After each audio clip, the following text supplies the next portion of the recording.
Čo si to zase na seba ukuj, Ďuro? Niekde píše M4, niekde M5. Solovať takéto prásky piči. V takej výške s batohom, ty vole, prvý raz on-site. Ešte na debilnom kameni. To je rock'n'roll. Už ale heavy metal si nevyberá.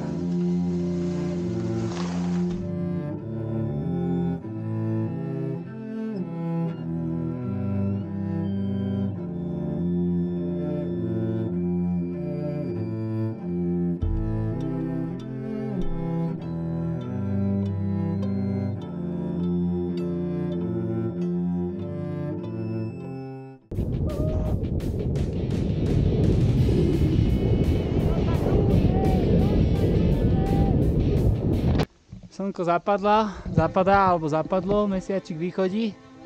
Ja sa nachodím túto dobývačku v 3200. Dosratý som riadne, ty kokso. Tá stena je obrovská, strmá, vyzerá strašne. A ten štart hore, no neviem. A v najhoršom tu z toho Solovej hute s tým východom zo 4200, či koľko to má. Ak sa tam dostane, mám aj nejaké lano 20 metrové. No pozri ho, fešáka. Pozri ho, aký je oblúzny. Celkom som zvedavý, ako nastúpim.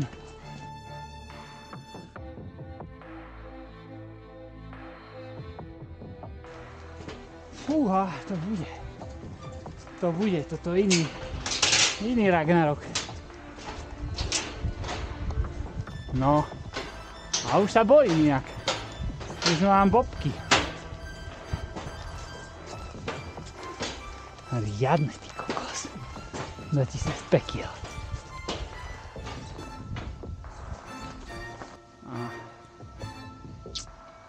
Valhalla, čaká.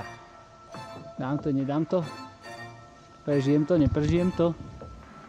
Červí, ale chytím sa s ním za pasy.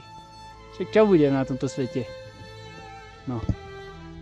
Mu vyčítajú, že čo chodí po zboji. Ten Juraj. No čože, ale nemá chodiť do roboty. Je niečo okolo 5:30. Mesiac už vyšiel. Dávno je na trhodník.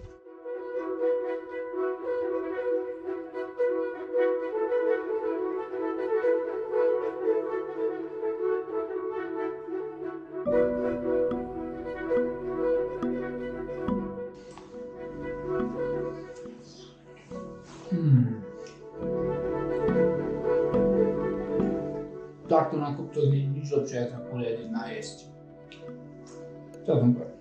Chcel som povedať, že nažrať, ale... Jo.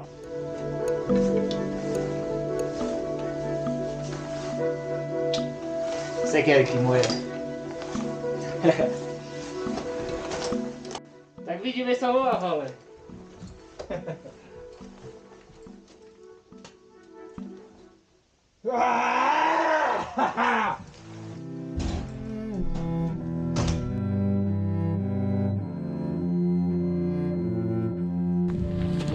Úvodný oddych.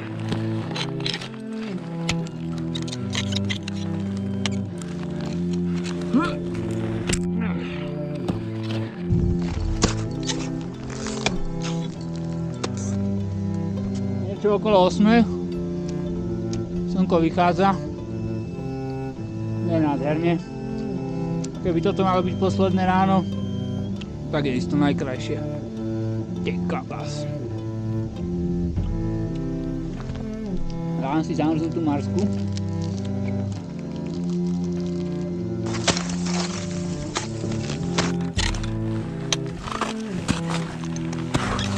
Wow! Woo!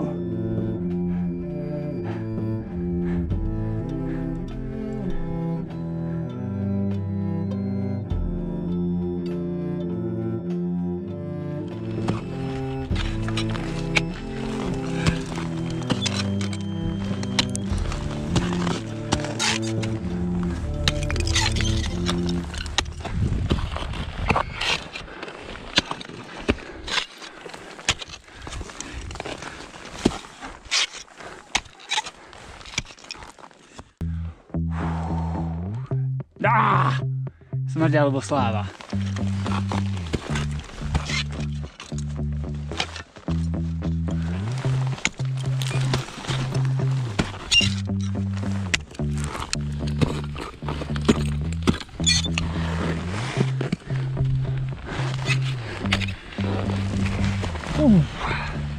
Batoštík ťahá. Dal kde? Hlavne do pekel.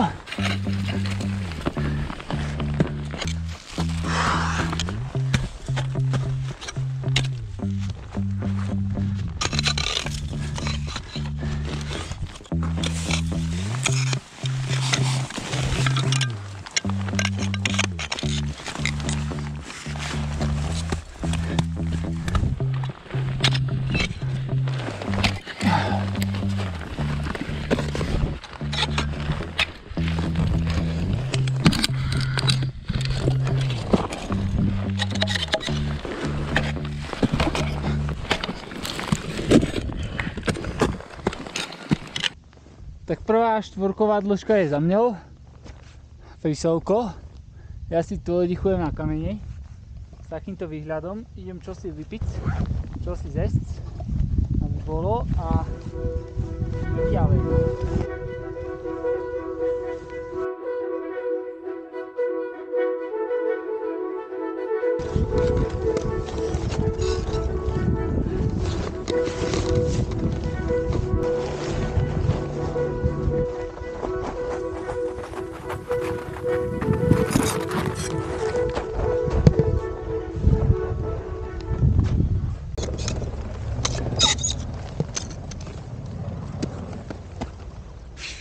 Ešte tu bola, koho ratujú. To je jak šamoník, furt tu vrčia len. Človek si myslí, ujdem od ľudí a pozri ho. Brňot, fúkot stále.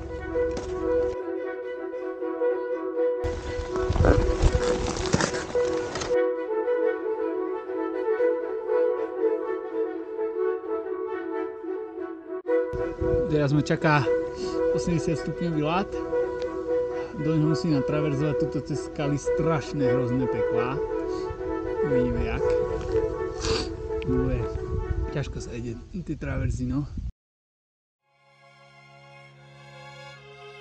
Osviežený naliezam s obavami do kľúčového ľadového miesta celej mojej cesty. Ľadopádu strmého až 80 stupňov. Batoh s padákom ma ťahá v ňom dolu, no posledná veľká skúška Grande Jorasses, ktorú som zvládol, prekula moje schopnosti odolávať strachu na úplne inú úroveň. Áno, sústredím sa maximálne, pretože chyba znamená pád do hĺbky, ale nad milovaným nepriateľom mám jasnú prevahu.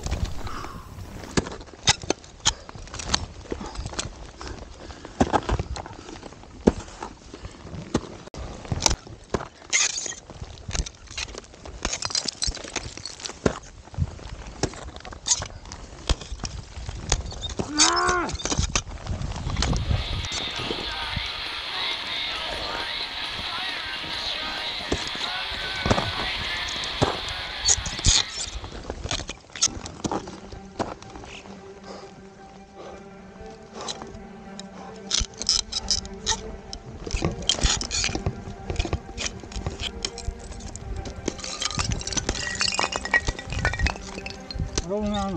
Exponovaný ladík. A celkom sranda, no a travers ani nevravím do prdele. Zdá sa, že ešte pár desiatok metrov tu za rohom. Dvojka, trojka a už sú to utekačky.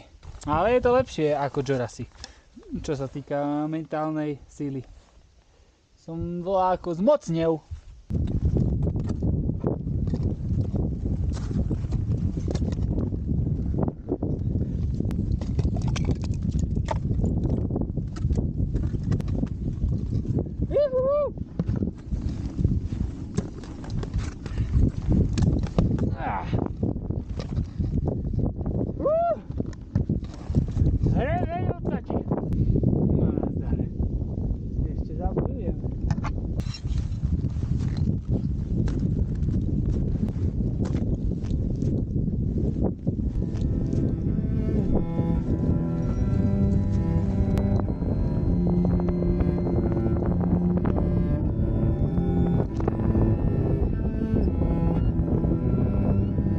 Dosiahnutie vrcholu prináša zvláštne pocity. To pre mňa najdôležitejšie, a teda free solo severkou Matterhornu, je už za mnou. Dokázal som to. A je to minulosť, treba hľadiť vyššie a ďalej, ako vravel starý mester. Podmienky na zlet sú tesne za hranicou, ale predsa to skúšam. Po hodine sa mi to nepodarí a tak skľúčený začínam zostup po vlastných. Kontaktujem kamarátov a prosím ich o rady, pretože som s touto variantou nerátal. Zliezam unavený a vymrznutý hrebeňom Hornly. Je to náročné orientačne a najmä, keď sa zotmie. Sneh je však výborný betón a preto sa v ňom dá zostupovať bez laňákov. Asi 100 výškových metrov nad chalúbkou, kde už môžem zabivakovať, sa však podmienky rapídne menia. Vietor zosilnel, otočil sa zo severovýchodu na západ a ženie sneh. Odkiaľ sa vzal sneh a prečo sa tak rapídne zvrtol vietor, netuším. Po pár krokoch sa naviaté kopy snehu dávajú so mnou do pohybu. Šmýkam sa v prašane podbradu, naviatom v tom strmom teréne. Keď sa mi podarí zastať, snažím sa vymyslieť, čo urobiť ďalej.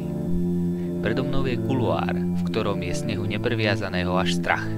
Je strmý a je zbernicou toho, čo sa už so mnou pohlo. Hore neviem ísť, do strany tiež nie a dole je mi jasné, že urvem lavínu. Zladiť nemám ako. Po nekonečných minútach sa rozhodujem. Vyťahujem telefón, hanba nehamba. Pilota v sebe nezapriem, z kopcov sa snažím za každú cenu zostúpiť letecky. Alebo ako ulištek. Keď ma drepujúceho po polhodine berie vrtuľa priamo z miesta, kde som zastal, je čas rozmýšľať, čo som podcenil a čo si z tejto situácie môžem do budúca zobrať. Rozhodne viem, že som podcenil dĺžku lana. Pravdepodobne by boli moje šance problémovým miestom zlaniť vyššie zo špagátok dlhým aspoň 60 metrov. 2 dni neskôr ma napadnú aj omnoho radikálnejšie riešenia, ako skúsiť travers do východnej steny a zostupovať systémov rámp, ktoré však dobre vidím až dávno po tomto súboji, či sa pokúsiť prehrabať rizikovým miestom nazad a skúsiť zlaňovať po jednom fúze a kopať snehu nádeji, že nájdem alebo urobím ďalší štant z vlastného materiálu, žumarovať nazad a znova sa spúšťať dole na konci špagátu priviazaného ku štandu. Som hladný po poznaní, chcem pochopiť. Na to sú dobré tieto prevrtuľované, dobre zmapované a odsledované Alpy. Inak ako cez omily a prehry to bohužiaľ nejde. Poznám to z lietania. Tento súboj som uhral na remízu s možnosťou sa v problematike veľkých paraalpinistických solo podujatí v budúcnosti zlepšiť. Diamant sa brúsi pomaly.